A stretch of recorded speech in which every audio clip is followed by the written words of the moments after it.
મારો લઈ જા મારો ચાલુ હવે જૂનું ખોડિયારમાંનું મંદિર છે વર્ષો પહેલા કેટલાય વર્ષો હોય છે 5000 વર્ષ પહેલાનું મંદિર છે ખોડિયારમાંનું ભાઈ સાક્ષાત ખોડિયારમાં અહીંયા બેઠેલા છે જેના ભાગમાં હોય ને એના દર્શન થાય અહીંયા સાક્ષાત ખોડિયારમાં અહીંયા બેઠા છે કેટલા વર્ષો પહેલાનું છે આ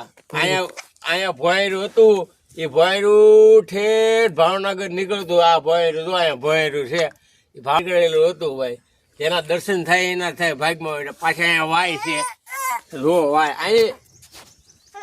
આ વાય છે રો તમને વાય દેખાડું આ વર્ષો પહેલાની વાય છે આ રો બહુ ઊંડી છે વાય આ તો અત્યારે બુરાઈ ગઈ છે વાય બહુ વાય છે ભાઈ જોરદાર વર્ષો પહેલાની એલા તો મારો તો વિડીયો લે રે